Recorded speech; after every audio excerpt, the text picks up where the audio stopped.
This is DFS Breaking News. Breaking news today, March the 14th, 2016. California has a new bill that's been passed that will define vapor products as tobacco.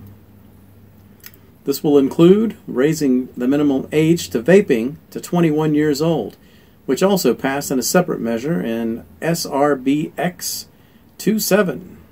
These bills now go into California Senate to vote, which is expected. They're both expected to pass, and this is on, and then it's on to the governor's office for signature or veto. So, if you have a vape business, how will this affect you? Well, misclassifying vapor products as tobacco does affect online sales, banking relationships, insurance, and other areas. It can put many small businesses across the state out of business, and it does kill jobs, of course. It also leads to adults back to smoking cigarettes or purchasing a product on the black market. And it, of course, opens the door to punitive taxation, as we've talked about in other broadcasts. Even if there is an industry made up of small businesses left to tax, I mean, that's the thing. It will run businesses out of business. It will cause people to go across state lines. There is a specific website, sfata.org, which I'm going to put a link in the description here. And I'm going to read a letter that they're requesting that people use as a template. And this is something you can get on the site, of course. Dear Editor, I am one of the 1,000 mostly small businesses serving the vapor community and industry that are outraged about the California Assembly, who recently voted to treat vapor products as the same as combustible tobacco. The industry has not yet created jobs.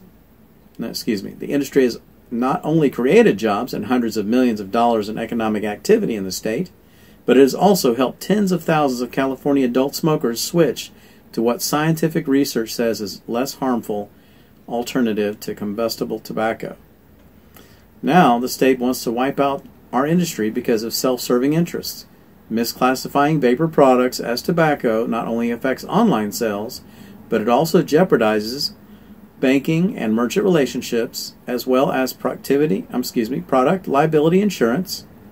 It also will put many of our small businesses across the state out of business and certainly kill jobs.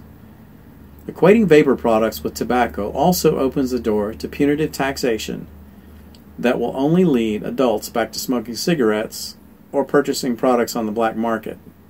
Of course, I urge the state Senate to vote on SBX2-5 and Governor Brown to veto the measure if it appears on his desk. Vapor products are not tobacco products and have potential to reduce the public harm in California caused by smoking.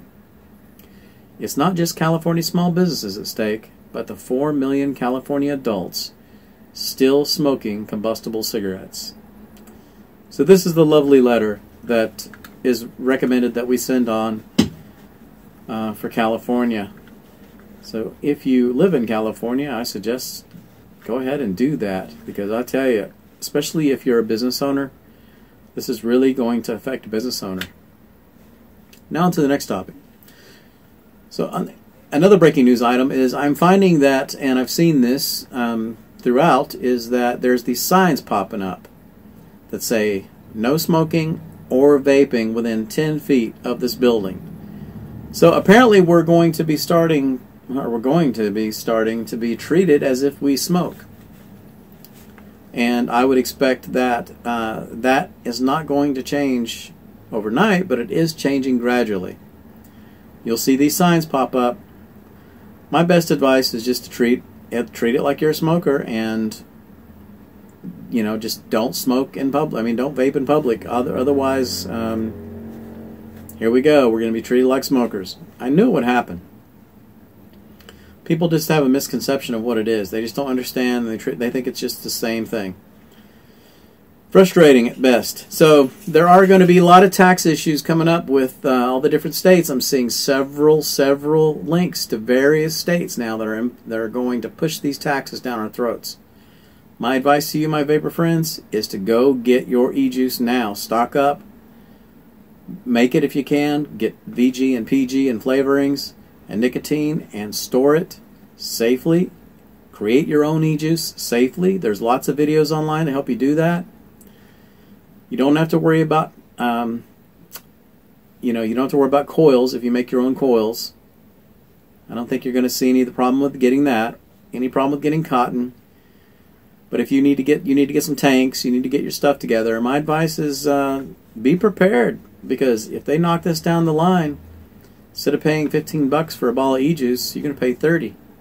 You could pay $30 for a 10 milliliter bottle of e-juice. It is absolutely insane. Trust me. So that's our news for today, our breaking news, and stay tuned for more breaking news on the DorkfishSteve channel. Thanks for watching. Thank you for watching Dorkfish Steve Show on YouTube. Please subscribe, like, and tell your friends. Thank you so much.